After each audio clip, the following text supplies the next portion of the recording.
Chapter 1. The Doll in the Firelight. The wind moaned against the stone walls of Raxley Manor, as though the ancient estate itself were whispering a warning. Outside, the grounds lay drowned in shadow, the trees skeletal in the flickering stormlight. Rain clattered on the leaded glass windows like frantic fingers. Within, the atmosphere in the grand drawing-room was no less ominous. Lady Eugenia Raxley sat ramrod straight in her high-backed chair, the fire casting deep lines on her aristocratic face. She held her teacup like a weapon. Across from her, young Alice Montrose lounged with studied boredom, tapping her manicured nails against the armrest. But between them, positioned upon a velvet cushion on an ornate stool, sat the real source of tension in the room, a porcelain doll. It was eerily lifelike, dressed in fine lace that had yellowed with age. Its painted blue eyes were wide, unblinking, its lips frozen in a coy smile that seemed to mock rather than endear. A sheen of stormlight on its glassy face gave it the illusion of breath. "It began the day that thing arrived," said Lady Raxley sharply, breaking the silence. "No sender, just a parcel, postmarked from Prague, inside that creature, and a note, for the sins you've forgotten." Alice scoffed, tossing a strand of dark hair over her shoulder. "A prank, a bit of macabre humour, some bitter cousin from across the sea?" Lady Raxley's hand twitched. "You mock what you do not understand. That night the fires went out, the bells rang with no wind, and Elise saw it." "She thought she saw it," Alice replied, "at the foot of her bed." The door opened then, and in came Dr. Felix Roth, shaking the rain from his coat. His face, usually calm, was strained. "I've just come from the sanatorium," he said gravely. "The maid, Elise, is incoherent, wild-eyed. She won't let go of a Bible and keeps muttering about porcelain fingers closing on her throat." "She's not mad," Lady Raxley said quietly. "She's terrified." "I've locked the doll away," added Alice. "Behind glass, though why it isn't smashed, I don't know." "No," Lady Raxley said, voice sharp. "You do not destroy something until you understand it." Dr. Roth's gaze lingered on the doll. "I fear understanding may come too late." There was silence. A moment later, Lady Raxley straightened and said with finality, "I have sent for a man. A foreigner, unusual, but he is precise, and he sees what others miss." "Poirot?" asked Roth. She nodded. "He's on his way." As if summoned by her words, the gates of Raxley Manor opened, and a sleek motor car made its cautious way up the wet gravel path. Inside sat Hercule Poirot, compact and immaculate, his overcoat increased, his moustache perfectly waxed despite the weather. His sharp eyes gazed up at the looming facade of the manor. The letter he had received 2 days earlier had been peculiar, indeed. An invitation, yes, but also a confession, a riddle, and a warning. He had not dismissed the mention of a cursed doll as superstition. No, Poirot did not believe in curses, but he did believe in the sins people buried, and the strange forms in which guilt returned. He stepped from the car as the butler opened the door. "Monsieur Poirot," said the man, bowing slightly. "Welcome to Raxley Manor." In the drawing-room, as thunder grumbled in the hills, and firelight danced across the doll's painted cheeks, Poirot stood silent. His gaze moved from Lady Raxley to Alice, then to the doctor, and finally it rested on the doll. "Mon Dieu," he murmured. "What a perfectly crafted face. So innocent, so charming." He leaned closer, and his expression darkened. Or perhaps too charming. He turned to Lady Raxley. "Madame, I have handled murders, disappearances, and forgeries, but this is something else. This is not merely a mystery of actions." His eyes gleamed. It is a mystery of the mind. Outside, lightning split the sky, and within the glass cabinet, the doll seemed to smile just a little wider. Chapter 2. Whispers in the Walls. Poirot did not sleep his first night at Raxley Manor. Instead, he paced the corridors in his soft slippers, his hands behind his back, his eyes ever observing cornices, drapes, shoe prints on the rugs. It was his belief that houses told stories as much as people did, and this house, heavy with secrets and shadows, was speaking to him. The storm had passed, but the silence left in its wake was even more unsettling. At breakfast, Lady Raxley joined him in the solarium, already dressed in full mourning black, though no one had yet died. Poirot noted it, but did not comment. Her posture remained rigid, her gaze sharp. "I presume," he began, buttering his toast, with the care of a jeweller fitting a gem, "that you have not consulted the police?" "Number?" They would laugh. Or worse, make it into a scandal. The Raxley name has endured enough. Poirot nodded thoughtfully. "You suspect the doll is not merely an object?" "I suspect the doll is a catalyst," she replied. It arrived, and something inside this house began to shift. Poirot sipped his coffee. "Let us speak of the day it arrived. Walk me through it." Lady Raxley inhaled, steadying herself.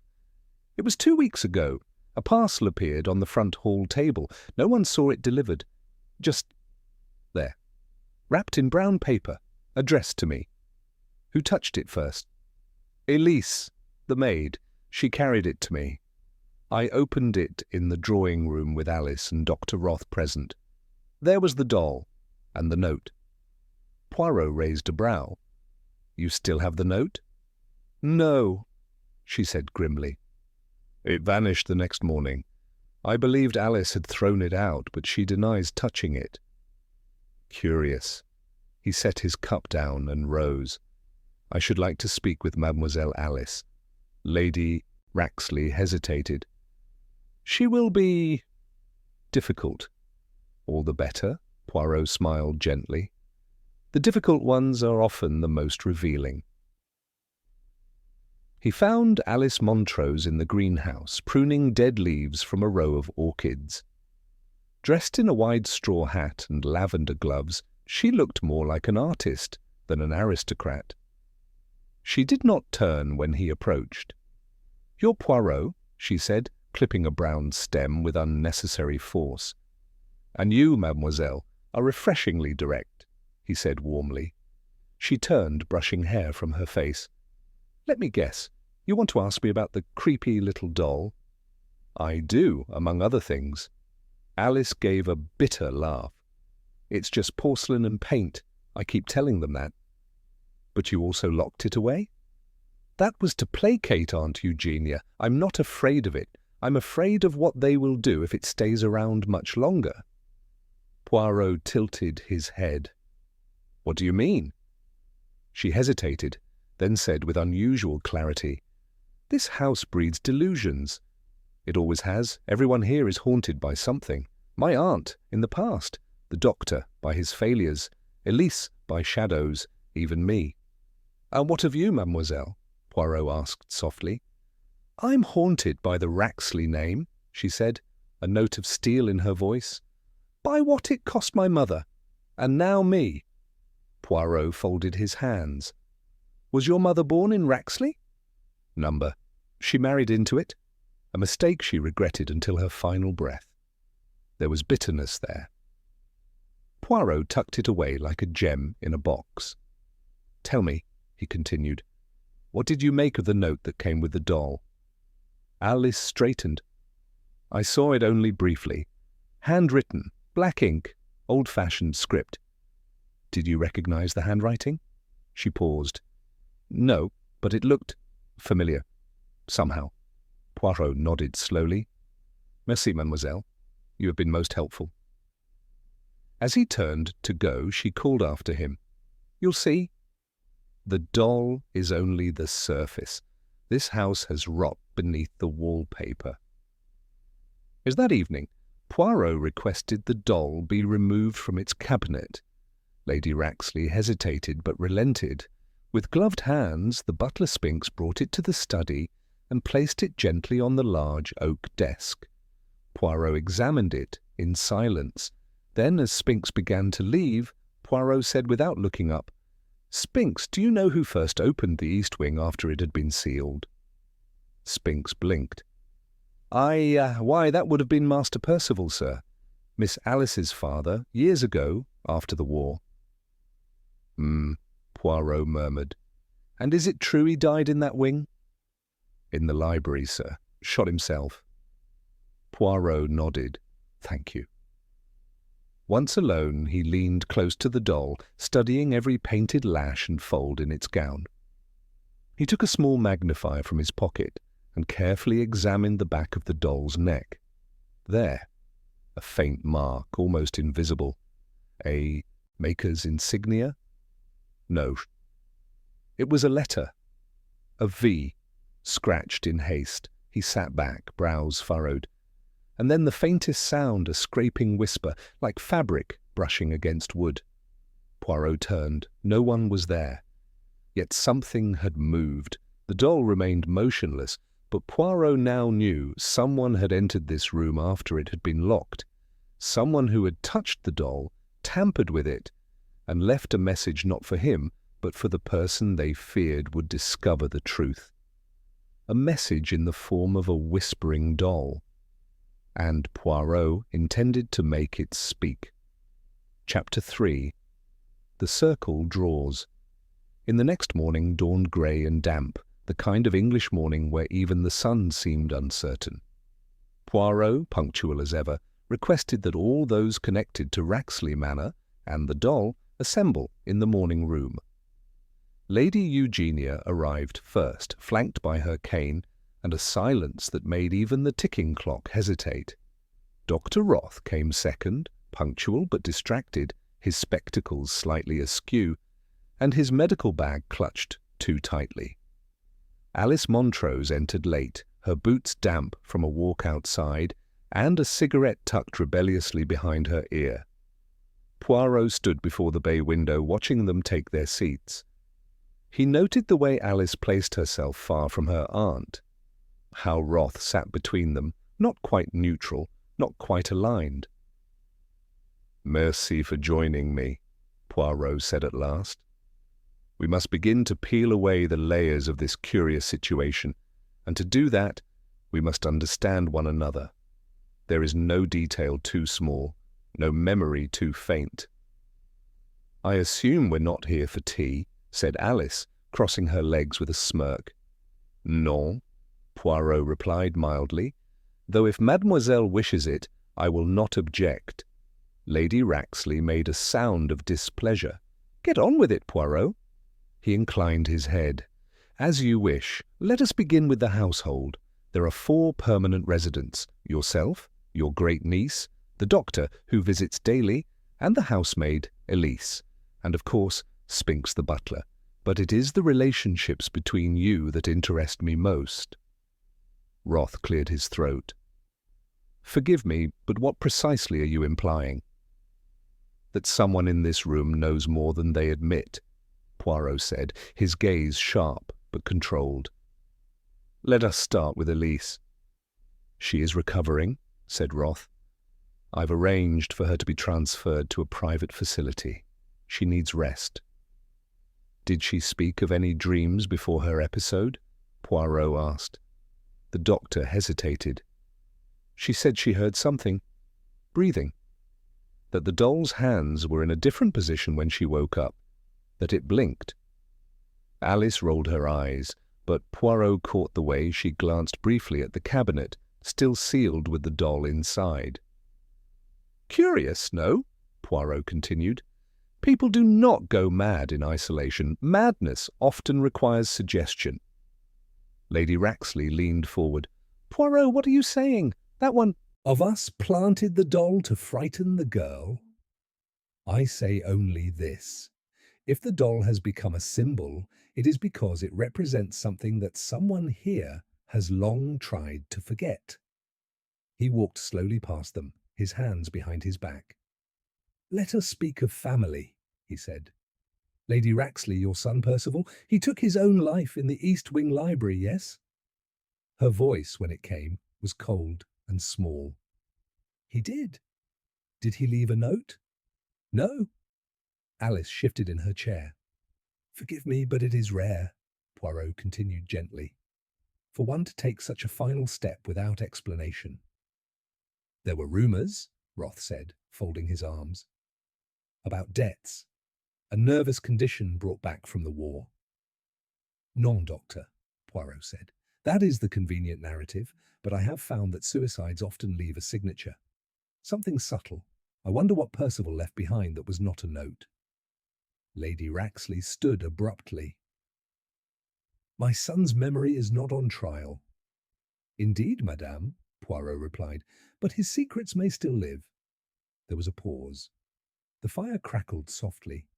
Poirot walked to the cabinet and gazed at the doll. It sat as before, silent, angelic, unblinking. Yet its presence was a thunderclap in the room. Poirot turned again. "Spinks," he called gently, and the butler entered as if from nowhere. "Sir, you've served this house for many years." "41, monsieur." "And you were here when Master Percival died?" A brief flicker crossed Spinks's face. "Yes, sir." "Tell me, did he have visitors in the weeks before his death?" Spinks hesitated. "A woman, Eastern European, I believe. She came 3 or 4 times. What was her name?" "I don't know, sir. She always wore gloves, had an accent, left through the garden door." Poirot smiled faintly. "Merci, Spinks. That is most helpful." Spinks bowed and retreated. Poirot faced the others again. "You see? The threads begin to surface. A woman from the East, a doll from Prague, a suicide with no note but perhaps a witness." Alice stood suddenly. "I'm going to get some air." Poirot said nothing, merely nodded. When the door shut behind her, Roth spoke. "I must admit, Poirot, this is all rather theatrical." Poirot turned to him, calm. "Doctor, do you believe the mind can manufacture ghosts from guilt?" "Certainly. Repressed trauma, grief, suggestion." "Good," Poirot said. "Then you will understand when I say someone here carries guilt, and they have brought it back to this house in porcelain and silk." Lady Raxley's teacup rattled slightly in her saucer. "If someone is trying to punish us, Poirot, I advise them to tread carefully. Raxleys do not forgive." Poirot offered a faint smile. "Ah, but madame, it is not forgiveness we must fear. It is memory." The clock chimed 10. Poirot glanced at it. "Time," he said, "reveals all things, even the sins we thought buried beneath the floorboards." Chapter 4. The arrival of the letter. The following morning, Poirot's breakfast was interrupted not by a person, but by an envelope. It was handed to him discreetly by Spinks, who offered no explanation beyond a formal murmur. "Left anonymously on the marble hall table, monsieur. No one saw who placed it." Poirot examined the envelope with care. Cream-coloured, heavy stock, unsealed, no name, no address. Yet the paper held a faint floral scent, faded lavender with a trace of something metallic beneath. The handwriting inside was looping, ornate, almost performative. The note read, "You have come too late, detective. The guilt you seek is older than you know. The doll is a mirror. Ask the fire what it remembers. Ask the blood that was scrubbed, not spilled. Some sins do not rest in graves." Poirot read it twice before folding it silently and slipping it into the inside pocket of his waistcoat.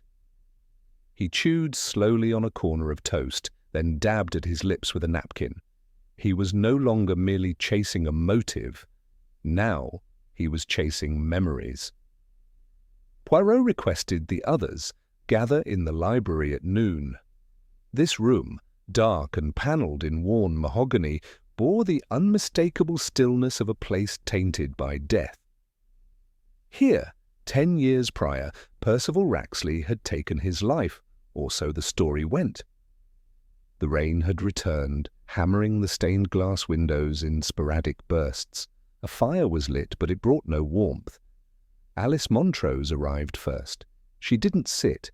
Instead, she moved along the shelves, trailing her fingers across the dusty spines, as if hoping for a book to answer a question she couldn't yet articulate. Lady Raxley entered second, this time with the assistance of Spinks. Her face was pale, her lips tight.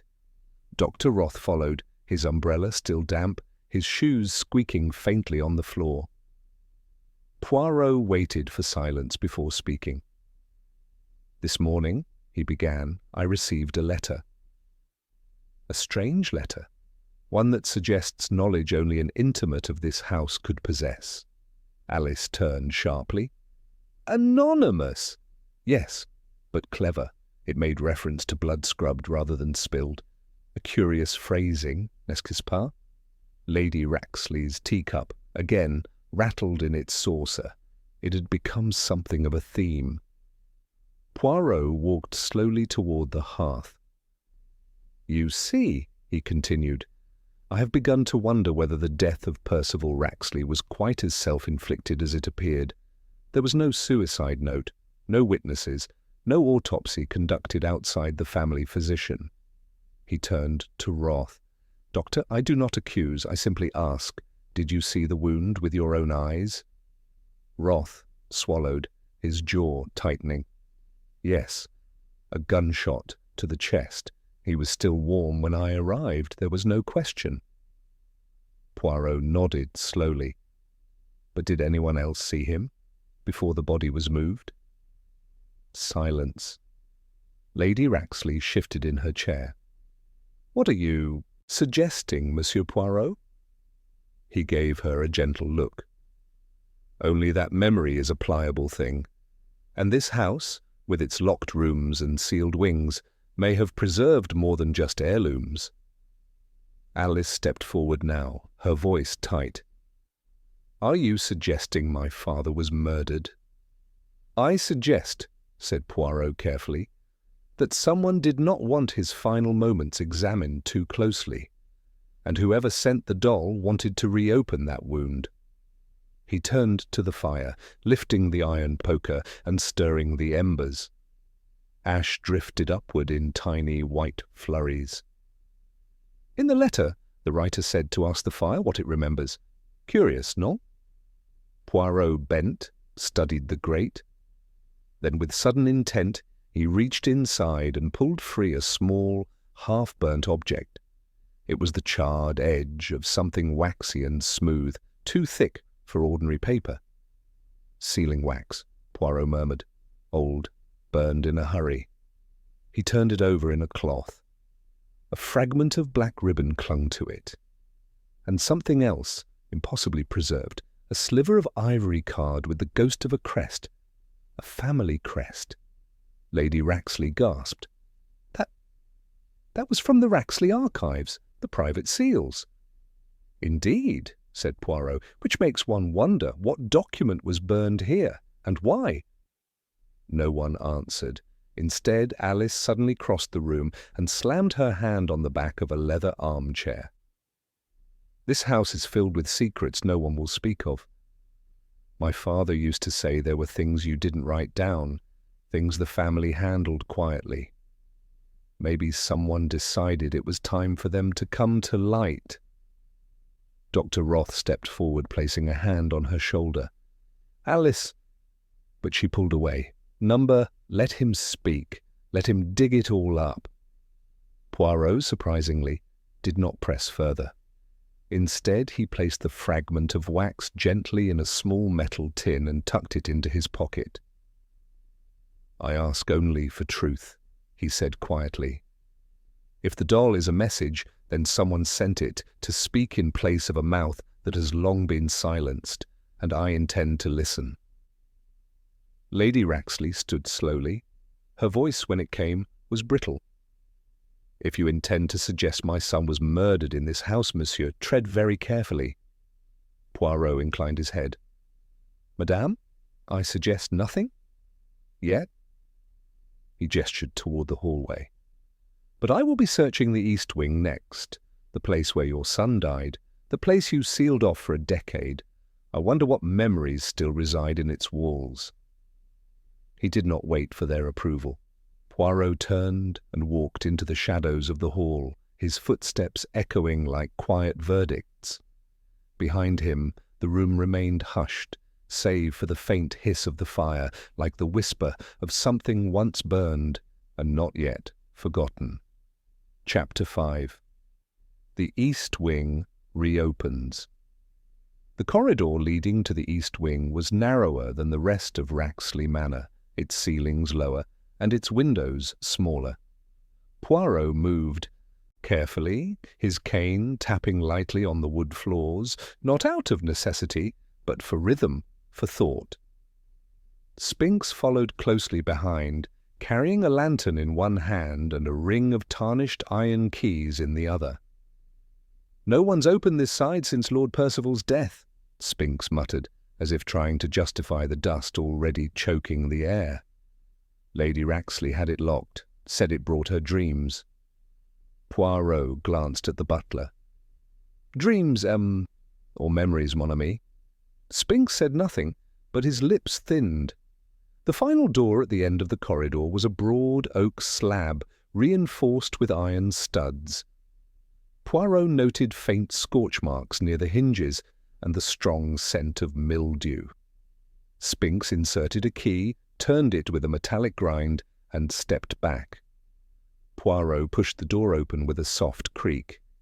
Inside was the library, long, shadowy, thick with forgotten silence. Books lined every wall, many of them warped with damp. A broken inkwell lay overturned on a side desk. The hearth remained blackened and cold, though a few brittle logs still sat in the grate. But it was the desk in the corner, facing the curtained window, that drew Poirot's eye. "This is where he died?" Poirot asked quietly. "Yes," said Spinks. "The coroner removed the body from that very chair." Poirot stepped closer. The dust was undisturbed, no signs of recent presence, except one, a single footprint, not Spinks', not Poirot's, smaller, lighter. "Who has been here recently?" Poirot asked. Spinks hesitated. "Only the housemaid, sir, a few years ago, to clean, but she refused to come back after that." "Did she say why?" "She claimed the room was still warm, monsieur, said she saw the outline of a man in the window and—" He paused. "That the doll was in the chair."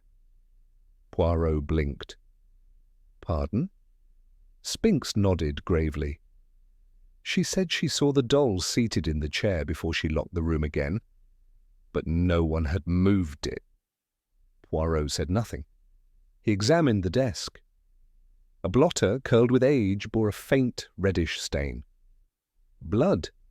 Number ink, dried and seeped. He opened the centre drawer and found nothing but dust and a broken nib. But beneath the drawer, taped to the underside, was something else.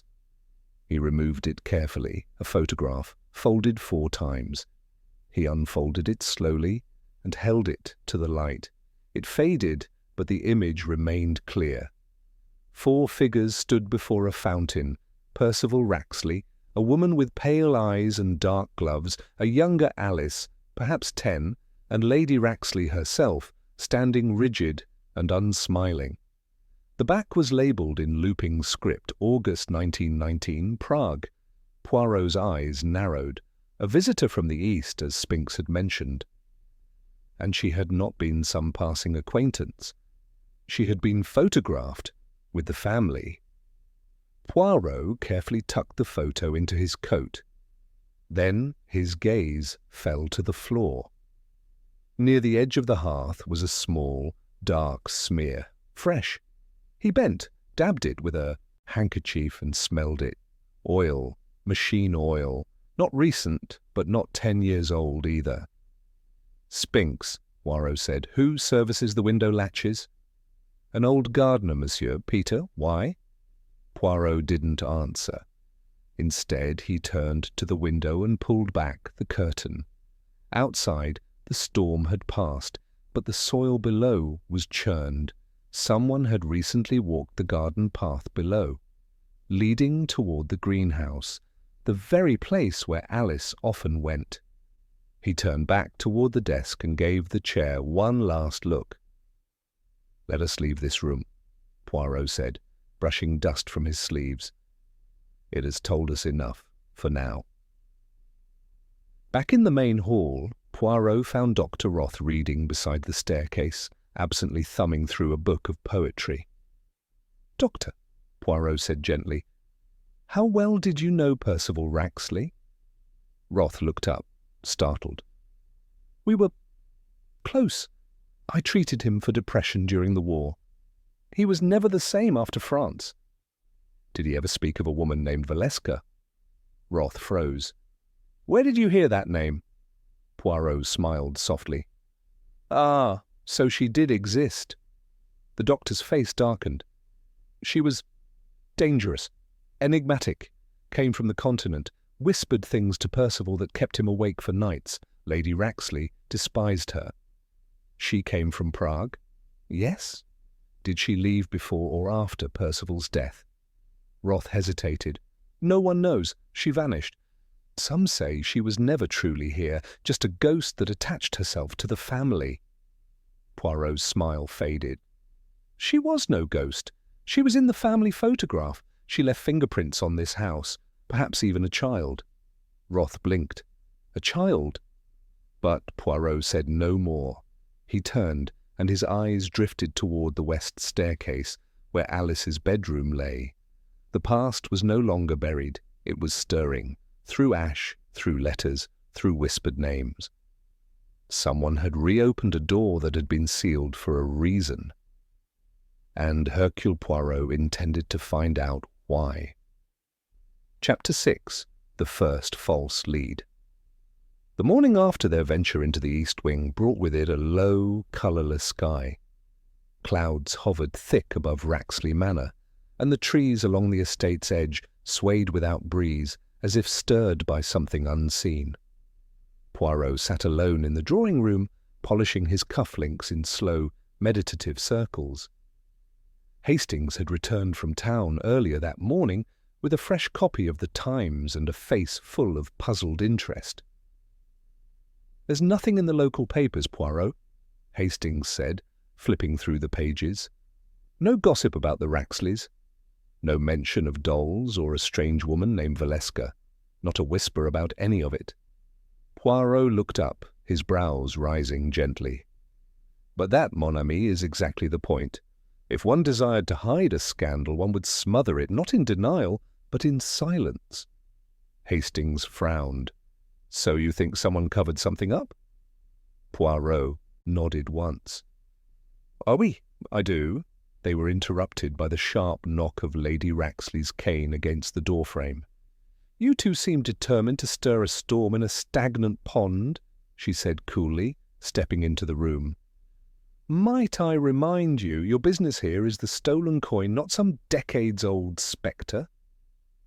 Poirot rose with gentle civility. "Madame, I never confuse a shadow for a thief, but sometimes the shadows do tell us where the thief may hide." Her eyes narrowed, but she did not respond. She turned sharply and vanished down the corridor, her heels clicking with authority. Poirot waited a moment, then looked toward Hastings. "We must speak with the gardener, Peter." They found the gardener kneeling beside the greenhouse, pruning wilted jasmine vines with dull shears. His back was stooped, his hands dirt-worn and shaking slightly. He did not look up when they approached. "Morning, sirs," he said without much tone. "You're the detective folk, then?" Poirot tipped his hat politely. "Peter, I wonder if you could help me with a question. The windows in the East Wing library, do you tend to their upkeep?" Peter glanced at him sideways. "Haven't touched those windows in 5 years, maybe more." "No need to. The room's locked." "You're certain?" Poirot pressed. Certain as the frost in winter, Peter said. No one's allowed in there. Poirot pulled the handkerchief from his pocket and unfolded it, revealing the faint trace of machine oil. Then how do you explain this? Found on the hearthstone inside. Peter frowned. I don't know, sir. Could be from long ago. Could be, Poirot echoed softly. Peter looked away, uneasy. His shears clicked once more against the vine. Hastings crouched nearby. What do you know about the girl, Alice? Quiet little thing, strange eyes, talks to herself in the garden. Peter sighed. Keeps to the statue of the owl, sometimes leaves flowers there. Owl? Poirot's brow rose. Peter pointed through the trees. Old stone statue, been here since before the Raxleys. She says it whispers. Poirot turned to Hastings. We will visit it. The owl statue stood half buried in a copse of larch trees, worn, moss-streaked and lopsided. Its eyes were chipped, but still possessed a ghostly intensity. At its base lay wilted daisies and something curious, a toy coin, identical in shape to the moonstone currency, but clearly made of plastic. And beside it something far more unusual, a button, mother of pearl, rimmed with black thread. Poirot picked it up and studied the shank. Not from a child's garment, he murmured. This belongs to a man's coat. But who would leave it here? Hastings asked.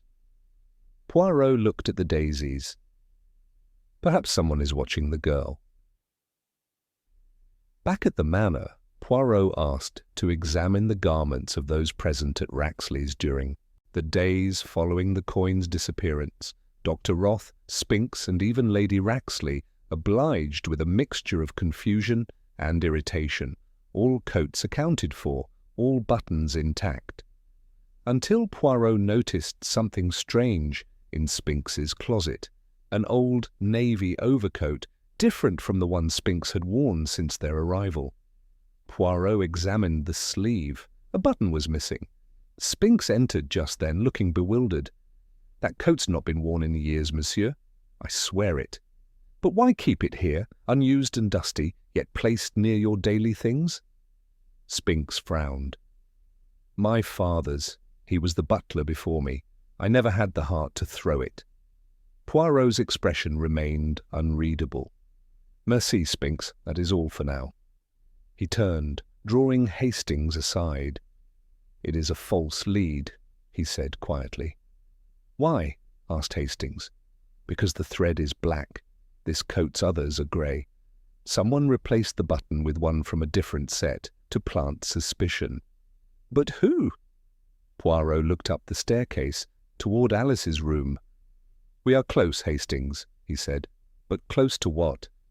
I am not yet sure. Chapter 7.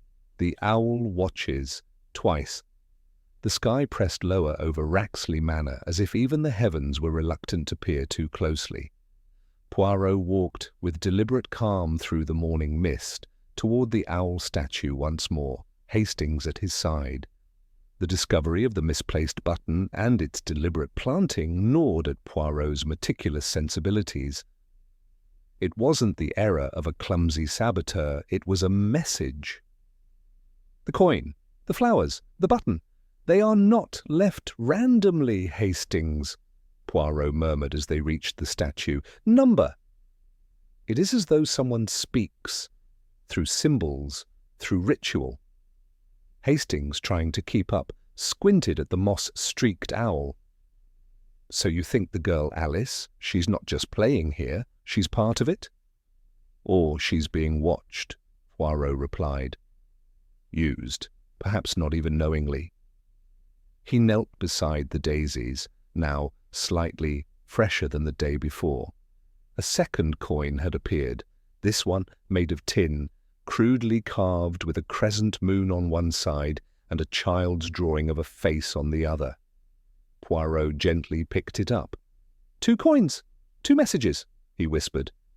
And the face. This is no royal likeness. This is someone familiar. Hastings, look. The crude face had wide, startled eyes, a mole beside the mouth. Poirot turned slowly toward the house. "Valeska," he said, "the actress from the photograph."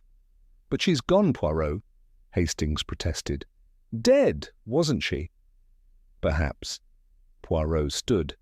Or perhaps she vanished by design. Later that afternoon, Poirot requested a conversation with Alice.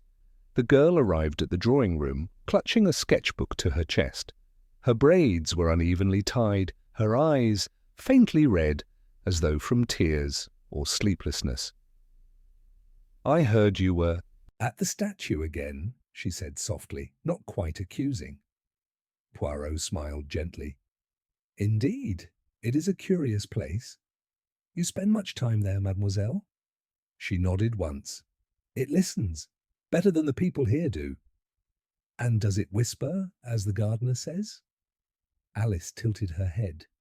"Not in words, in feelings. Sometimes I see pictures, I draw them." Poirot reached forward delicately. "May I?" Hesitant, Alice opened her sketchbook and handed it to him. Hastings leaned in as well. Page after page, filled with strange, repetitive imagery, spirals, crescents, doll-like faces with hollow eyes. One face repeated more often than any other. A woman, wide-eyed, wearing a necklace of moons. "Who is this?" Poirot asked. Alice looked down. "She comes to me sometimes, in dreams. Her name is V.V. for Valeska." Alice's lips parted, stunned. "You know her?" Poirot didn't answer. He turned to Hastings, his voice suddenly brisk. "The pattern is clearer now. She is not mad, Hastings. She is a mirror, reflecting what has long festered within this house." That night, Poirot stayed awake long after the household retired. He sat by the fireplace in the drawing-room, the flickering light casting long shadows across the carpet. Just past midnight, faint footsteps echoed overhead. Poirot rose, moving with quiet urgency to the east wing. The door, which had been firmly locked that morning, stood slightly ajar. He stepped inside. The scent of old perfume lingered faintly, rosewater and ash. A single lamp flickered at the far end of the corridor, left deliberately lit. Poirot moved through the dust as if navigating a tomb. In the old library, something new waited. On the floor beneath the portrait of Lady Raxley's mother, a wax doll. Its face was scorched. A single moonstone was embedded in its chest, and pinned to its back a message: "Truth dies when silence rules." Poirot's breath caught. The doll was not merely symbolic. It was a threat. Behind him the floor creaked. He turned, but the corridor was empty. By morning, the doll had vanished. No one in the house admitted to seeing it. Not Lady Raxley, not Spinks, not Dr. Roth, whose expression was particularly grim when Poirot mentioned the message. "I've treated Alice for dreams before," the doctor muttered. "But this is no longer the mind of a child. It's a wound being opened." Poirot merely nodded. "And wounds, doctor, do not reopen without cause." He returned to the drawing-room, deep in thought. Hastings followed, visibly shaken. "So someone's trying to frighten us off," Hastings muttered. "First the statue, then the library. What's next?" Poirot's gaze drifted toward the staircase. "Not frighten us, Hastings. No, no. They are guiding us, pushing us closer to something, though what, I do not yet see." "Then what do we do?" Poirot looked at him with narrowed eyes. "We follow the trail to its end, even if it means stepping into darkness." Chapter 8.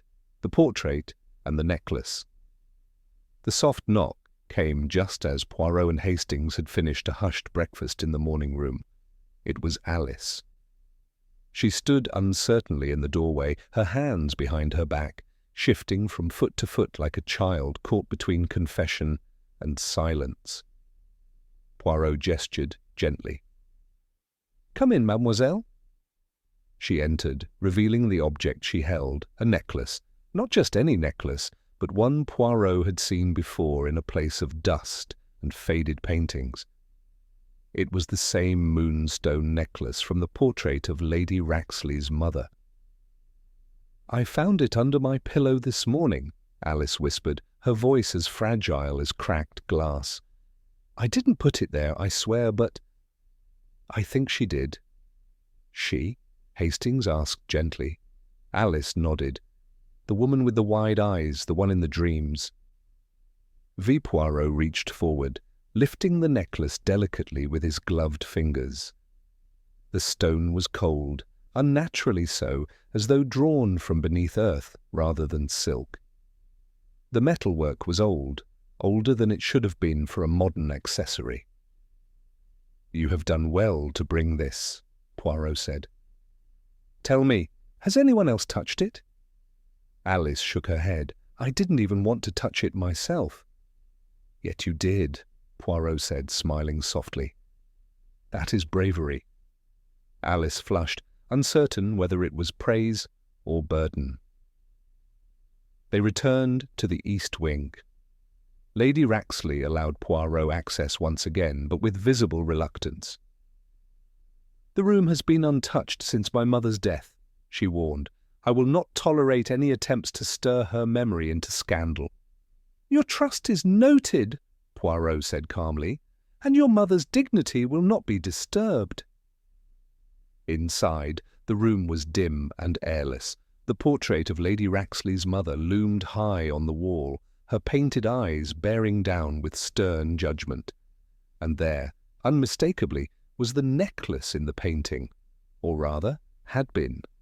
Poirot motioned to Hastings. "The necklace is no longer in the portrait, mon ami." Hastings blinked, startled. "But it was there, when we saw it last week." Poirot nodded. "And now it is not. This one, the girl's— See the tarnish on the clasp, the dent in the second link? This is the original. It was removed." "By who?" Poirot walked slowly across the room and placed the necklace on a velvet chair beneath the portrait. "By someone who wants to call attention to it. Someone who moves not with noise, but with symbols." He turned to the wall adjacent to the portrait, tracing a line where the wallpaper had been ever so slightly shifted. Then he pulled back the drapery. Behind it, an old keyhole. No door, just the suggestion of one long since sealed. He bent down, peering into the dark slot. "It leads into the linen corridor," Lady Raxley said quietly from behind them. She had followed, silent as frost. "The old service passage. We blocked it decades ago." "May I?" Poirot asked. She nodded, though her eyes were wary. Inside the passage, the air was thick with mildew and memory. Poirot led the way with a small electric torch, illuminating faded handprints on the walls, some small, some large, all dusty. They reached a bend, and there, on the floor, lay another of the crude dolls. This one was different. Its face was made of wax, but the eyes had been gouged out. And in place of the heart was a coin, like those by the owl statue. This one was silver and inscribed with the letter R. Poirot's voice was soft. "Not a child's creation. No, this is ritual. This is a game played by someone who understands fear." Hastings turned uneasily. "Who would make these?" Poirot picked up the doll carefully. "Someone who wishes to speak without words. Someone who sees silence as a shield and truth as a wound." Lady Raxley stood at the mouth of the passage, her face unreadable. "There were stories," she said, "about my mother, about séances, rituals, spirits in the house. My father forbade it, but she called it her inheritance." Poirot's eyes flashed. "And what of Valeska? Was she part of it?" Lady Raxley's voice hardened. "Valeska was a parasite. She fed on my mother's delusions. She vanished when the inheritance dried up." "And yet," Poirot said slowly, Her image haunts your granddaughter's drawings. Her initials mark the dolls, and her face was carved into a coin left beneath a statue. Lady Raxley's gaze faltered. Poirot pressed gently. There are truths buried in this house, layered under decades of silence. You must choose, madame, whether to exhume them now or allow them to rot deeper. Back in his chamber, Poirot laid the necklace beside the silver coin. Hastings paced behind him, troubled. I don't like this, Poirot. Dolls, secret passages, ghost stories, it all feels too theatrical. Poirot nodded.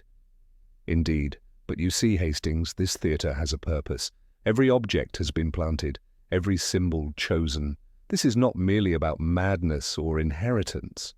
He turned slowly.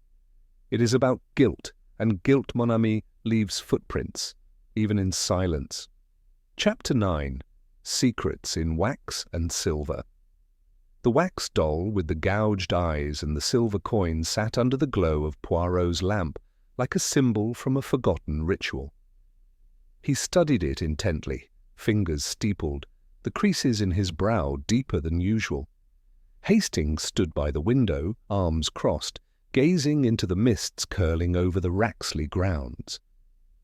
Poirot, he said quietly, do you think it's Alice? Could she be doing all this in her sleep? These dolls, they're childish, yes, but also, well, disturbingly deliberate. Poirot didn't answer at first. He picked up the coin again, studying the inscription. Silver, he said finally, polished but old. This one bears the seal of the East India Company. It would date from around 1810. Hastings turned. That old? Poirot nodded. And yet left beneath a modern owl statue. You see, mon ami, it is not merely the objects themselves that concern me, it is their arrangement. Everything in this house is being curated. Curated with care. He placed the coin beside the moonstone necklace. The wax doll, its hollow face turned toward the ceiling, appeared as though it were waiting to be understood. There was a knock at the door. Enter, Poirot called softly. It was George, the family butler, his expression stiff. Mr. Poirot, he said, I thought you should know. Lady Raxley's private ledger has gone missing. Poirot looked up. When did she last see it? This morning, George said. She called me to bring it from the locked cabinet in her study, but the drawer was already open, empty. And who else has access? Only Lady Raxley and myself? Merci, George. That will be all for now. When the door closed, Hastings whistled. A family ledger vanishes just as moonstone necklaces reappear under pillows. Odd timing, eh? Poirot's face was unreadable.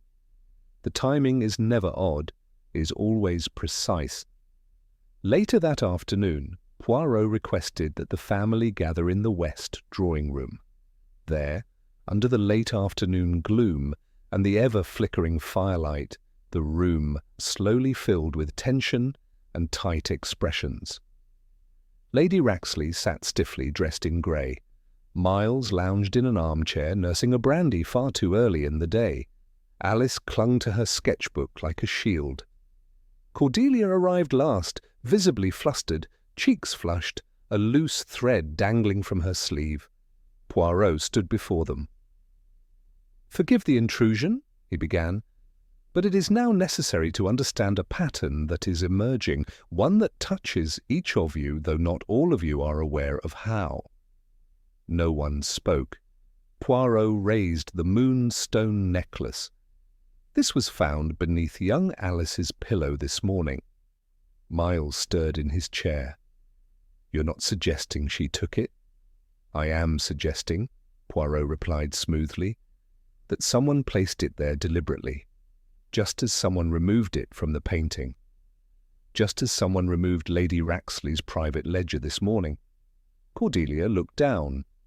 Alice blinked, confused. Miles narrowed his eyes.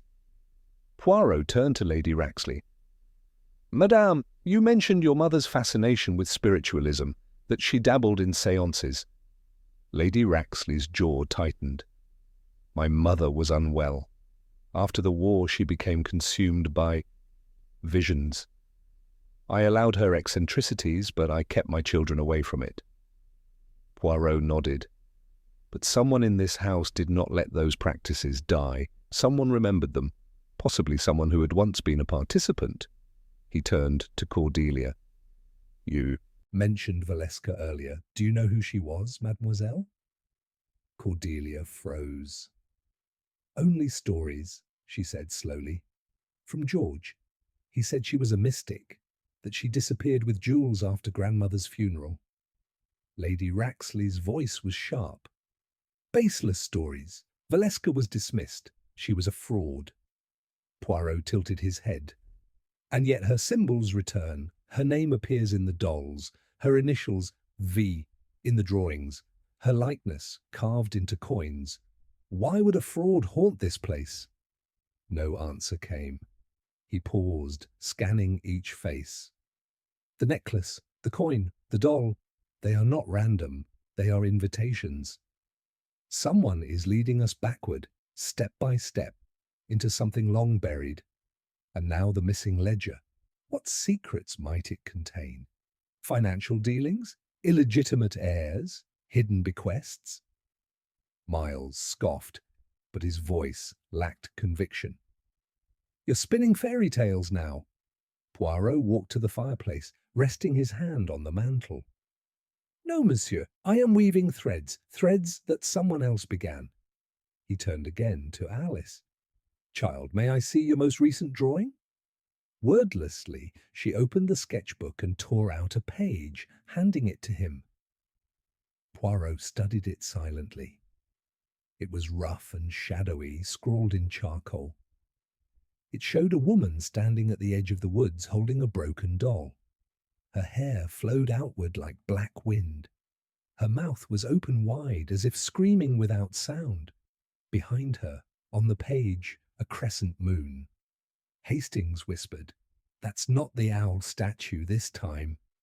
"No," Poirot said softly. "It is the hill, the family burial mound." Lady Raxley stood abruptly. "That will be enough. You are frightening the child." But Poirot remained calm. "No, madam. The child is frightened because she knows something is trying to speak. Through dreams, through drawings, through silence. And now?" He held the drawing aloft. "We know where it wants us to look next." Chapter 10. The Hill Beneath the Crescent Moon. It was not long past midnight when Hercule Poirot, lantern in hand, stood beside Hastings at the edge of the family cemetery behind Raxley Manor. A dense fog rolled low along the ground, silvered by the waning moon that hung above them like a cold eye. The family burial hill, ancient and mossy, marked with leaning stones and cracked statues, rose gently before them. A wrought-iron gate, rusted at the hinges, creaked faintly in the breeze as Poirot opened it. "You're certain this is wise?" Hastings asked, casting a wary glance over his shoulder. "Poking around old graves in the dark?"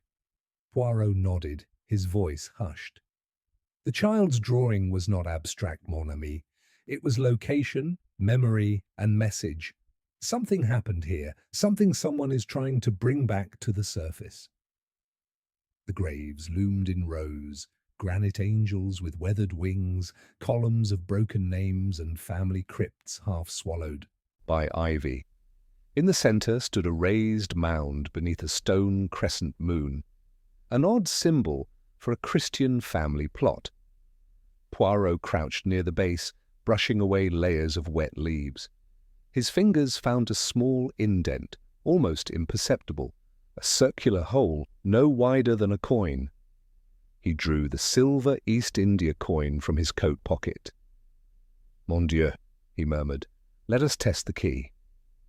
With deliberate care, he pressed the coin into the recess. There was a soft, mechanical click. The stone crescent moon groaned and shifted, revealing a hidden compartment carved into the base of the monument.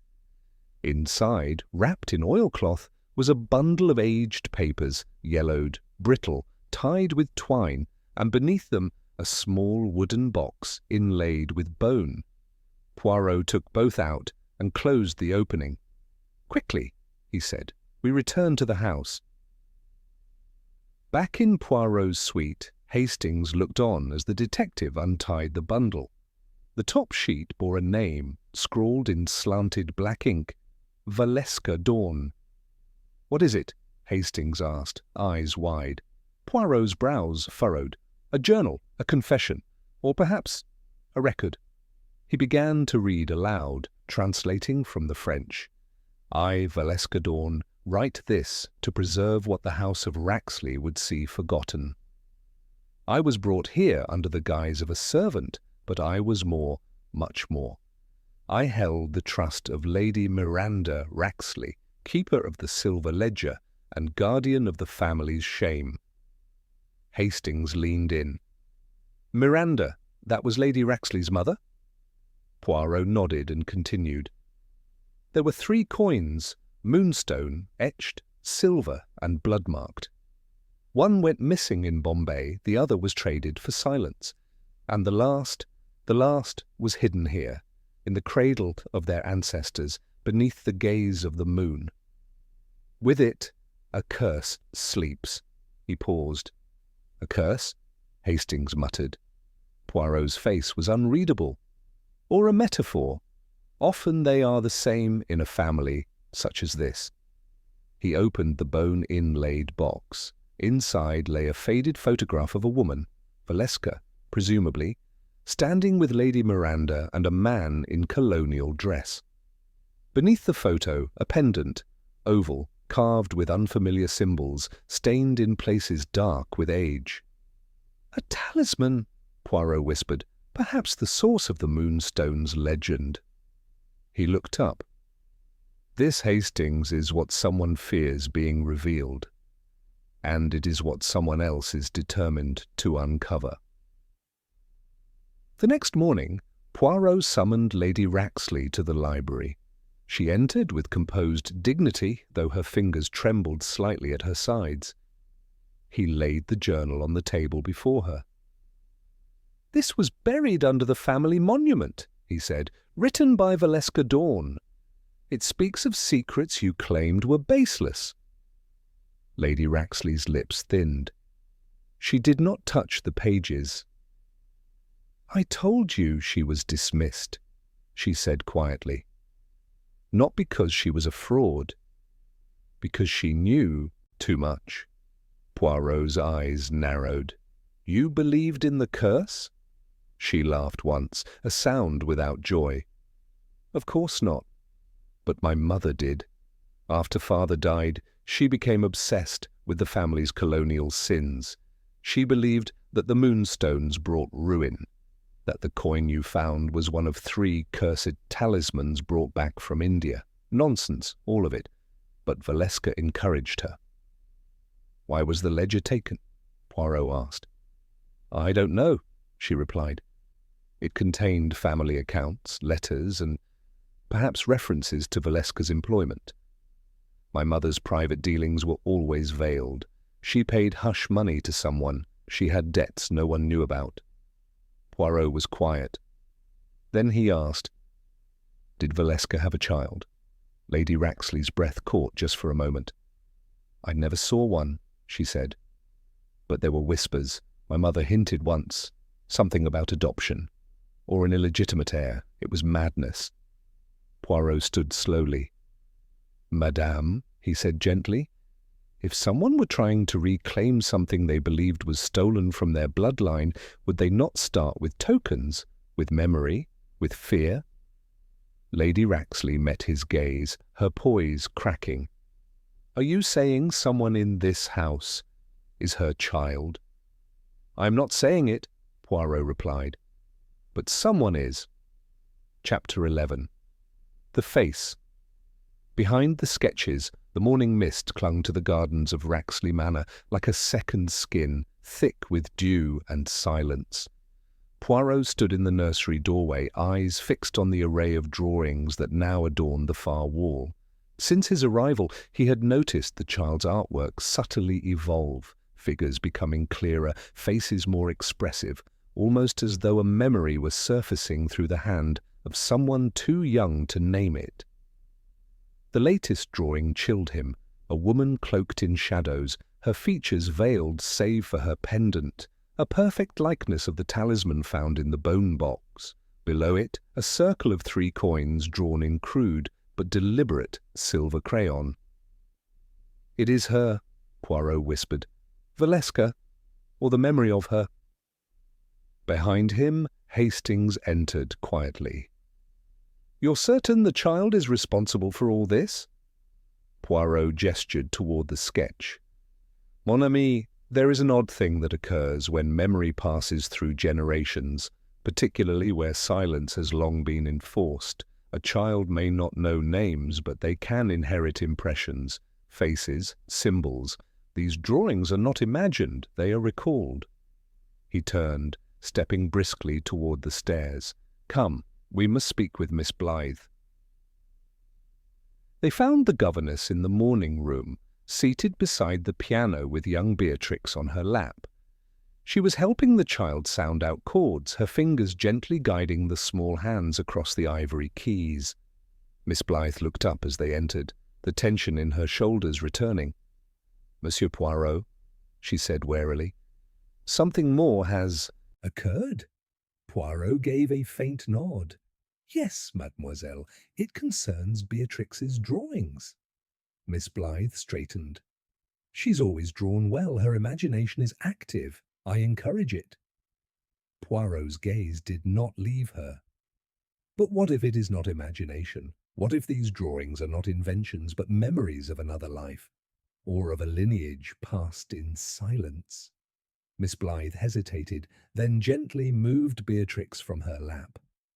"Sweetheart, go show nurse your music." The child obeyed, skipping out of the room. Only when the door clicked shut did Miss Blythe speak again. "What are you suggesting?" "That Beatrix may carry more of Valeska's legacy than anyone realizes," Poirot said.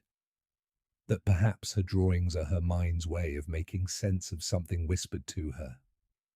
Or felt. Miss Blythe's eyes narrowed. "You believe she's Valeska's granddaughter?" "Or daughter?" Poirot said softly. "She was born under strange circumstances, no? A ward of the house, adopted at 3 with no record of parentage." Miss Blythe rose, arms crossed. "That's Lady Raxley's affair, not mine. I was hired to educate Beatrix, not investigate her origins." Poirot stepped closer. "And yet you care for her deeply, enough to worry, enough to keep her drawings hidden in a locked drawer." Miss Blythe's composure cracked for a moment. "Because they frightened me, not because I believe in ghosts." Poirot nodded slowly. "And what of the pendant? Did Beatrix ever speak of it before I found it?" Miss Blythe's eyes flickered. "She called it Moon Mama's eye, said it watched her sleep when she was a baby. I assume she made it up." "She didn't," Poirot replied. "She remembered. In fragments, yes, but still remembered." There was a silence, tense and tight, before Miss Blythe sank into a chair. "I suspected," she murmured.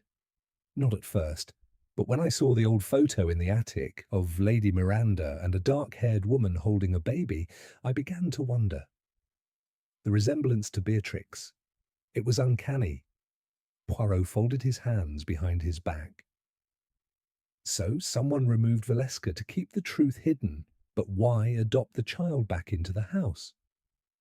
"Guilt, perhaps," Miss Blythe whispered. "Or control." Poirot nodded solemnly. "And now that control is unraveling." Later that afternoon, Poirot stood before Lady Raxley once more. This time, her face was lined with the weariness of a woman losing her grip on the reins she had long held tight. "Did you bring Beatrix here out of duty, madame?" he asked, "or to keep her silenced?" Lady Raxley didn't respond for a long moment. When she finally spoke, her voice was brittle. My mother died convinced the family would be destroyed by what she called the inheritance of blood. She believed Valeska's child was owed something: land, coin, power. She wanted me to find her, bring her, in, but quietly. So she entrusted you with the child? Yes, she said. And I told no one, not the family lawyers, not my sister, no one. I erased the trail, but I could not erase the girl's memory. Poirot studied her. Someone else knew or discovered the truth, someone who now seeks the other coins. Lady Raxley looked up, fear in her eyes. And you think they'll come for the child? Poirot didn't answer. He didn't need to. That night, as the storm clouds gathered over the manor, Poirot retired to his study to examine the final pages of Valeska's writings. Hastings watched as his friend bent over the desk, silent and still. You think we're close? Hastings asked. Poirot nodded. Closer than ever. The question is not just who wants the moonstone coins, but what they are willing to do to claim what they believe is theirs. He turned the page, revealing a final entry, its ink darker, the strokes more urgent. If they come for her, I have left the truth where only the faithful will find it, beneath the altar of the false god, where silver cannot lie. Poirot's eyes narrowed. Altars? False gods? Silver that cannot lie? He closed the journal and stood. It is time we look not to the garden, Hastings, but to the chapel. Chapter 12. The silver that cannot lie. Rain fell steadily over the manor, rhythmically drumming against the stained glass windows of the east corridor. Poirot walked briskly, Hastings trailing close behind as they neared the chapel, a small, ivy-strangled structure tucked behind a grove of ancient linden trees on the Raxley estate. This chapel, Poirot said, adjusting his hat against the wind, was built in the late 1700s, yes? The records suggest it has not held a service in decades. Since Lord Raxley's death, Hastings confirmed. Lady Miranda always preferred private worship in the house, said the chapel felt haunted. Poirot gave a wry smile. That, my friend, is precisely why it interests me. The heavy doors creaked as Poirot pushed them open, releasing a breath of cool, dusty air. Inside, the chapel was dimly lit by the dull glow of iron chandeliers, long unlit. Cobwebs hung from the wooden beams above, and the air bore the scent of age, wax, and forgotten prayers. At the front stood a modest stone altar flanked by 2 unlit candelabras. Behind it, an arched alcove housed a faded mural, an angel in mourning, her eyes cast downward, wings cracked by time. Poirot stepped cautiously onto the worn marble floor. Valeska wrote, "Beneath the altar of the false god." Curious, no? For a woman so devout in her final writings to refer to this place in such terms. Hastings peered toward the altar. You think she hid something here? I am certain of it. Poirot approached the altar, kneeling to examine its base. His fingers traced the grooves of the stone. Look, this joint, discolored, recently disturbed. With Hastings' help, Poirot shifted the base of the altar outward. A low scraping sound echoed through the chapel. Beneath it, carved into the floor, was a narrow metal hatch, sealed with a faded emblem etched in silver, a crescent moon inside a 6-pointed star. Poirot's eyes narrowed. This is not Raxley family heraldry. No, Hastings murmured. It's older, foreign perhaps. Poirot nodded. Valeska's bloodline may trace further back than we suspected. He pried open the hatch. Within lay a shallow compartment lined with rotted velvet. Inside rested a tarnished silver coin, its edges engraved with ancient script. and beside it an envelope, brittle with age but untouched by decay. Poirot took it with reverent care. He opened the flap and pulled free a folded sheet of parchment. "To the bearer of the third moon," he read aloud, "the silver shall reveal what gold would obscure. The names of the betrayers are known, and one walks still in this house." He looked up slowly. "So, it is not only a matter of inheritance. It is a matter of vengeance." Later, back in the drawing-room, Poirot spread the parchment and coin on the table before Lady Raxley, Miss Blythe, and a visibly pale Inspector Merrin, who had returned to the estate at Poirot's request. "This was hidden beneath your family's altar," Poirot said, "placed there by Valeska herself, or by someone who sought to preserve her final truths." Lady Raxley looked stricken. "But what does it mean?" Poirot tapped the coin. "There are three, one buried with Valeska, one taken by the thief who fled to Moravia, and now this, a coin of judgment, not fortune." Inspector Merrin leaned closer. "And this parchment, do you believe it names the murderer?" "No," Poirot replied, "but it warns us. One who betrayed Valeska still walks among us." A cold silence followed. Lady Raxley finally spoke. "There is something you don't know, Monsieur Poirot. Something about the night Valeska died." Poirot watched her carefully. "Go on, madame." "I received a letter, unsigned. It warned me that Valeska had discovered something about our father, that she intended to go public. A scandal, they said. I was advised to remove the threat quietly.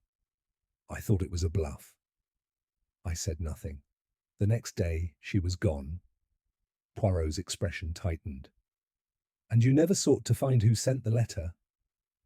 "I burned it," she whispered. "I was frightened, ashamed." Poirot stepped back from the table. "Madame, your silence was costly, and now others seek the moonstones not for truth, but for control. I believe the person who sent that letter, who murdered Valeska, is now seeking the third coin to complete a legacy built on lies." Inspector Merrin rose. "Then we need to guard the girl. Beatrix." Poirot nodded. "And fast. Whoever seeks the third—" "Coin will not stop with secrets. They will take what they believe was stolen from them, including the child." Hastings turned to Poirot. "You think the killer is here now?" Poirot's eyes glittered. "Yes, they are watching, waiting, perhaps even in this very room." And that night, Poirot placed the coin and parchment inside his travelling valise, locking it with precision. He stood at the nursery door for several minutes, watching Beatrix sleep. The child's breath was soft and steady, unaware of the storm gathering beyond the walls. Poirot turned to Hastings. "Tomorrow we lay the trap, and by its springing the murderer will reveal themselves." Hastings nodded. "You're certain it will work?" Poirot smiled faintly. "The silver does not lie, mon ami, and neither will they when confronted with what they fear most." Chapter 13. The Trap at Moonrise. The following evening arrived cloaked in violet dusk, the kind of deepening stillness that seemed to stretch every shadow and amplify every heartbeat. The grounds of Raxley Manor were quiet, unusually so, as if the very estate held its breath in anticipation. Inside the grand hall, Poirot and Hastings stood by the long window that overlooked the rear gardens. A full moon had risen above the trees, bathing the stone walkways and hedges in a silver sheen, like a spotlight summoned for the night's performance. "This moon," Poirot murmured, "it shines as the third coin does, truthfully. Tonight, Hastings, we offer the truth to our killer, and see if they try to snatch it for themselves." "You're sure they'll come?" Hastings asked, tugging his coat tighter. Poirot gave a short nod. "They must. The third coin has surfaced. The parchment made that clear, and now they know it's in my possession." He turned from the window, straightening his cuffs with mechanical calm. "I have instructed the staff to retire early. Merrin has hidden 2 constables near the west wing. We will place the coin and the parchment in the small conservatory, visible but unguarded." "And then?" Hastings asked. Poirot's moustache twitched. "Then we wait." At precisely 11:30, the conservatory was still and dim. The moonlight slanted in through the glass roof, silvering the floor. At the centre of a marble pedestal stood Poirot's black valise, unlocked and ajar. Inside, visible to anyone with sharp eyes, was the gleam of the silver coin and the parchment that had stirred the past into motion. Poirot and Hastings waited in the next room, silent, tense. Inspector Merrin was hidden behind a folding screen, revolver in hand, every sense on edge. The minutes passed like hours, then footsteps, soft, careful, approaching the conservatory door. Poirot held up a hand, signalling for absolute silence. The door creaked open. A shadow moved through the moonlight. Slender, graceful, deliberate. The figure knelt before the valise. Their hands trembled as they reached for the coin. "Now!" Poirot hissed. The room burst into light. Hastings and Merrin sprang forward. The figure cried out, half standing, but it was too late. "Miss Blythe," Poirot said calmly, "we meet again." Beatrix's governess froze, silver coin in hand, face pale as ash. I can explain—" "Oh, but I am quite certain you can," Poirot replied, "and you shall. Come." Back in the study, Miss Blythe sat rigid in an armchair, the silver coin resting untouched on the desk. Poirot paced before her, hands behind his back. "You have played the role of protector, Miss Blythe," he began. "But you were, in truth, the thief who slipped into the crypt to take the first coin. You staged your own fall to create sympathy and remove suspicion, and tonight you came for the 3rd coin." She remained silent. "Your real name," Poirot continued, "is not Genevieve Blythe. It is Eliska Novarkova, a surname that appears in the Moravian ledger recovered from Valeska's journals. You are not her distant cousin. You are her half-sister." Miss Blythe's lips quivered. She had everything. The title, the fortune, the father who acknowledged her. Poirot's voice softened, but remained firm. "And you had only secrets. Valeska's mother fled to Moravia with you after the scandal. You returned not for revenge, but to reclaim what you believed was rightfully yours." She lowered her gaze. "She wanted to give the estate to the child, not even to the Raxleys, but to some bastard born of a drunken liaison. A child with no blood claim." "You poisoned her," Poirot said coldly. "You slipped the laudanum into her tea the night before the chapel meeting. You used the commotion of the storm to hide your escape to the crypt." "I didn't mean to kill her," Miss Blythe whispered. "Only frighten her, make her change her mind." Poirot turned away. "Intent does not erase consequence." Inspector Merrin stepped forward. "She'll have to come with me." But Poirot raised a hand. "One moment." He turned back to her. "You were not alone. Someone else knew of your past, someone who used your desperation to their advantage." Miss Blythe's breath caught. Poirot stepped closer. "Who helped you erase records of your identity? Who urged you to remain when you wished to run? Who gave you access to Lady Raxley's private letters?" A tear slipped down her cheek. "I thought they wanted justice. But they wanted the inheritance more than I did." Poirot looked at Merrin. "We have one more suspect to confront, the one who sent the letter to Lady Raxley, the true puppet master." Miss Blythe whispered, "He'll destroy everything if he knows I spoke." Poirot replied, Then we must act before he knows anything at all. As the clock struck midnight, Poirot stood in the manor's upper hallway, eyes fixed on a closed study door. "Inside," he said, "waits the final piece of the puzzle." Hastings drew a breath. "Are you certain?" Poirot gave a nod. "As certain as the moon rises." Chapter 14. The Puppet Master.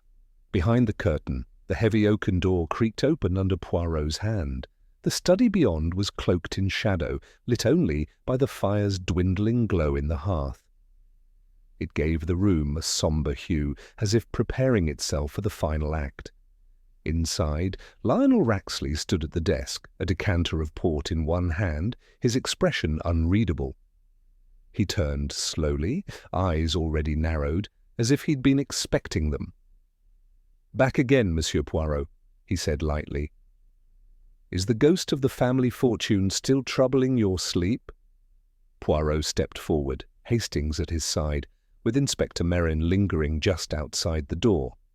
The Frenchman's gaze was steady, almost pitying. "No, Monsieur Raxley. It is not the ghost of fortune that troubles me, but the rot at its roots." Lionel's smile did not waver. How poetic. "You manipulated Genevieve Eliska to steal the coins. You forged a bond of sympathy with her, yes? You promised her a chance to restore her family honor.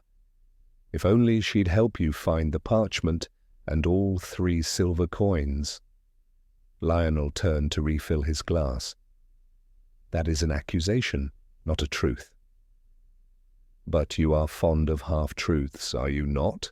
Poirot said. "It was you who sent the letter to Lady Raxley, the one that revealed the hidden child. You sent it anonymously, planting a time bomb in her conscience. She deserved to know what her drunken fool of a husband had done." "You say that," Poirot said, "but in truth you hoped she would die before she could name the heir. And she did." A flicker of something sharp passed over Lionel's face. "You have no proof." "Oh, but I do," Poirot said calmly. "You altered the guest records at the Bexhill house. You paid a clerk at the local registry office to suppress the birth record of the boy.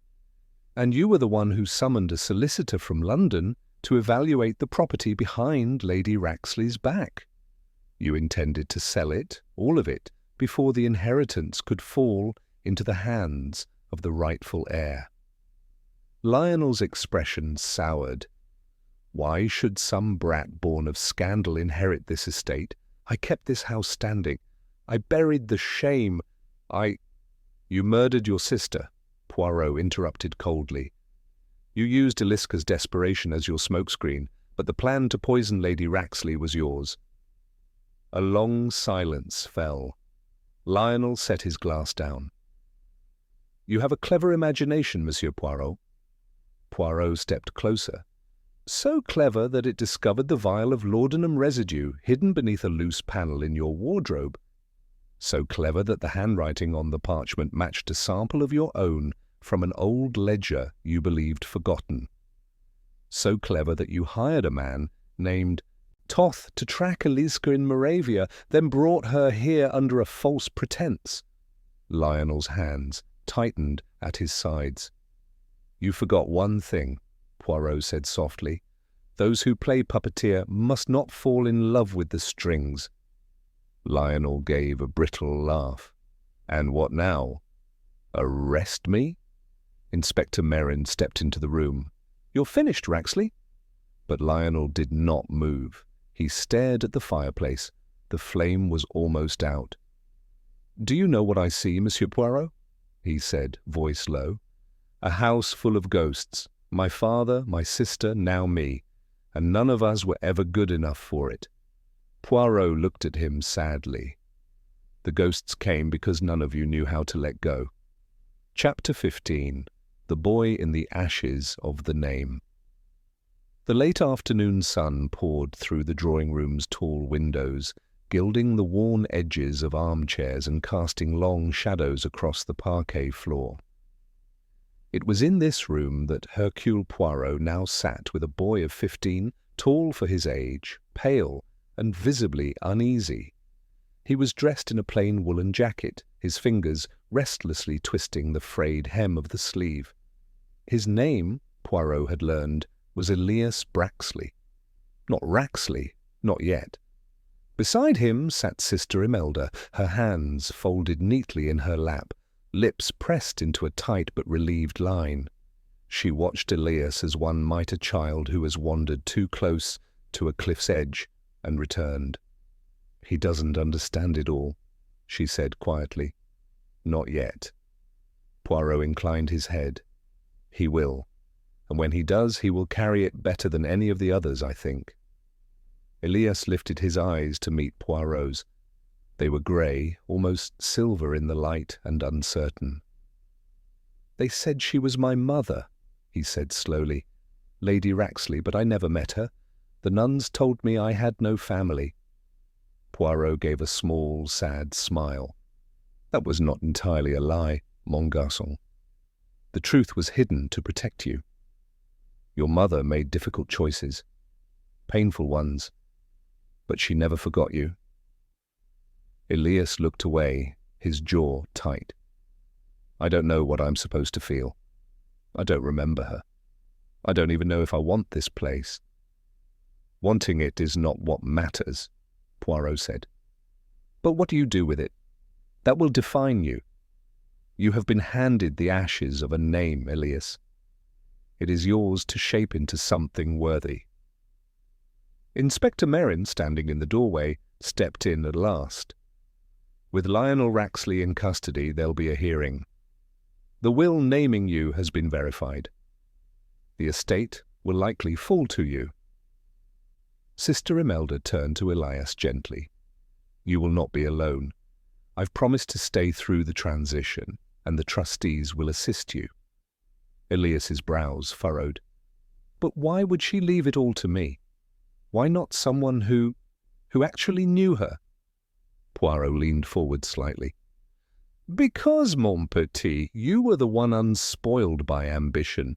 The others fought for the name, for the gold, for the land. But she remembered you, the boy she was forced to give up. She saw you as a beginning, not a continuation of the poison." There was silence.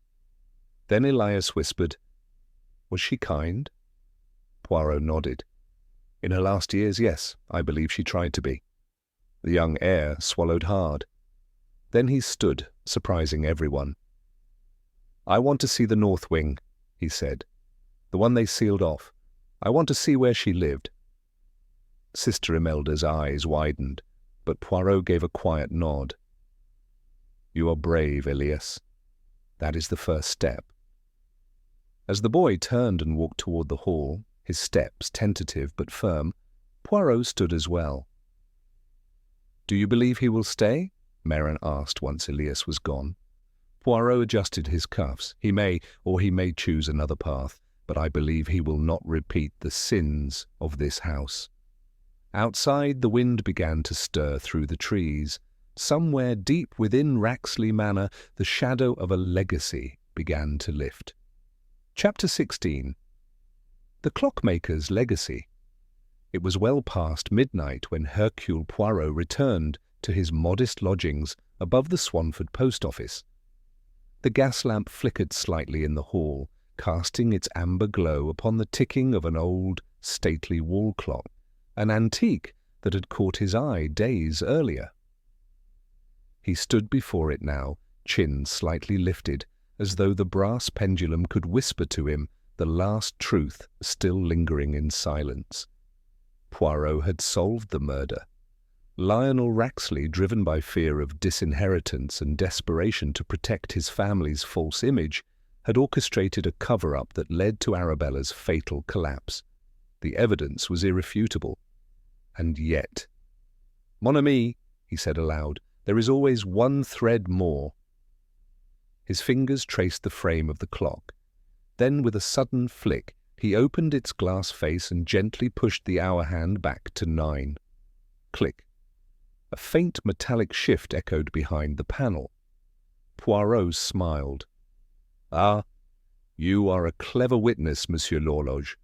From within the clock's belly, behind the brass gears and old oak casing, emerged a slim, leather-bound notebook wrapped in waxed twine. Carefully, Poirot drew it out and laid it on the table. It was labelled in elegant script, "For Elias, when the hour strikes true." Poirot sat, unravelling the string. The first page was dated 11 years prior. It began in Lady Arabella's neat hand. "They told me to forget him, but I couldn't. I saw Elias in my dreams, his small hands, his quiet sobs as they carried him away. They said a titled lady could not raise a child born of love and scandal. I relented, and I have never forgiven myself." Poirot turned the page, slowly, reverently. "At night I walk these halls and speak his name. I do not expect him to forgive me. But I hope he finds this some day, and knows the truth, that I chose safety over courage, and that it broke me." Page after page, Poirot read the grief-stricken confession of a woman who had been silenced by fear, then by the cold machinery of aristocracy. It contained no scandalous secrets, no confession of crime, only the slow crumbling of a mother's heart. When he reached the final page, Poirot paused. It was dated only a month before her death. "The Raxley line must end with me. I have changed the will. The boy must decide if it lives on in another name. It is his choice now, not Lionel's, not mine." His Poirot closed the notebook and placed it beside the ticking clock. He stared for a long moment at the shadow it cast on the wall. He had chased murderers, deceivers, and thieves. He had exposed the lies spoken in drawing rooms and whispered beneath stairwells. But here was a different kind of truth, softer, quieter, one no jury would try, one that might still heal if given time. A knock at the door pulled him from thought. He opened it to find Elias standing in the corridor, still fully dressed, cheeks flushed from the cold. He held a pocket watch, recently restored. "I thought you might like this," the boy said. "I found it in the old study. I cleaned it. It still works." Poirot took the watch with care. "Merci, mon garçon. It is beautiful. Did she ever say anything about me?" Poirot looked to the notebook, then back at Elias. "She said enough for a lifetime." And in the silence that followed, the pendulums swung steady, each tick a quiet absolution in the night. Chapter 17. A Name Rewritten. The morning after Lady Arabella's truth was unearthed, a peculiar calm settled over Swanford. The town square, usually brimming with idle chatter and market gossip, stood subdued, as though the very bricks had absorbed the weight of the unravelling Raxley secrets. In the drawing-room of Greystone Manor, sunlight streamed weakly through the tall windows, dappling the floor with pale gold. Elias stood at the hearth, holding the small, time-worn notebook Poirot had entrusted to him the night before. He had not slept. The pages had torn through him like a quiet storm, his mother's voice rising from ink, filled with regret, longing, and the faintest trace of hope. Her words were not an apology. They were an offering, a bridge. He closed the book and stared at the Raxley crest carved into the fireplace mantel. The rearing lion, sword raised, crowned in defiance. A symbol once meaningless to him. Now it glared back with a terrible burden. Behind him, Poirot entered with a measured step, carrying a sealed envelope. "It is done," he said gently, placing the envelope on the desk. "The authorities have accepted my findings. Lionel Raxley will not face charges for murder, but his deception is now public. He has chosen to leave England. Quietly." Elias nodded, barely registering the words. His thoughts were elsewhere, lost in the space between bloodlines and silence. Poirot tilted his head slightly. "You do not speak. That tells me you are wrestling with a decision." "I don't know if I can carry the name," Elias whispered. "Raxley. It sounds foreign, heavy. It was never mine." "But it was meant to be," Poirot said. "And perhaps now, with you, it may be something new." Elias turned, eyes bright with defiance. "Then what of the people who turned away, who called me a stable boy yesterday and heir today? What becomes of them?" Poirot gave a small smile. "They are always there, the people who change with the wind. But a name, Monsieur Elias, it is not made by how others whisper it. It is made by how you wear it." A silence passed between them, respectful and calm. Then Poirot stepped aside, gesturing toward the desk. "Arabella left you more than just a notebook. The solicitor will explain the formalities, of course, but she placed everything in your hands: the estate, the title, the responsibility." Elias walked slowly toward the envelope, heart heavy with the irony of inheritance. He opened it and scanned the letter briefly, legal phrases, signatures, dates, and there, in bold script at the end, Elias Ashford Raxley. His breath caught. "I didn't even know she remembered my second name," he said. "She remembered everything," Poirot replied. "Even the hour your mother brought you into the world.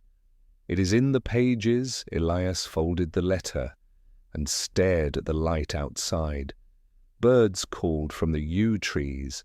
The estate, once ghostly and grey in his memory, now shimmered with something else, unfinished purpose. "Will you be staying long?" Elias asked suddenly.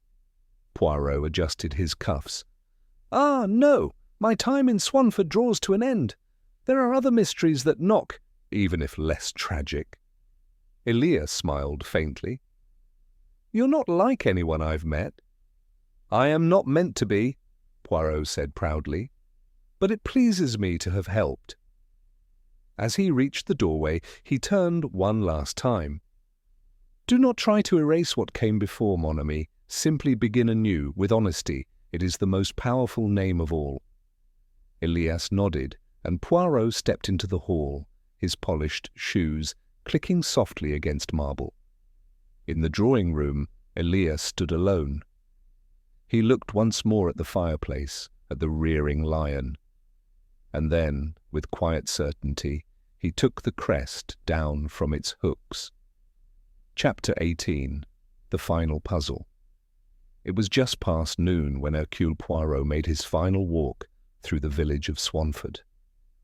The fog that had once clung to its lanes like whispered secrets had lifted, and the sun now touched the cobbled streets with clarity.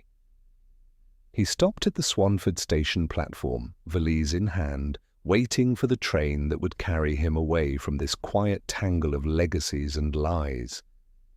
Yet even now his mind returned to the subtle dissonances that had pulled at him from the beginning, the silence of the Raxley halls, the missing minutes from the night of the fire, and the delicate, surgical precision of the entire deception. He had solved the primary mystery. Yes, Lionel Raxley had orchestrated the false death of Elias Ashford's father to protect the reputation of his sister, Arabella. But Poirot knew better than to believe in neat endings. There was still one thread left unpulled. Just as the train whistle sounded in the distance, a voice called behind him, "Poirot!" It was Mrs. Dalrymple, her shawl flapping behind her as she hurried down the station steps. Poirot turned, blinking politely. "There's something you should know," she said breathlessly. "I remembered it this morning. It might mean nothing, but there was another visitor the night of the fire.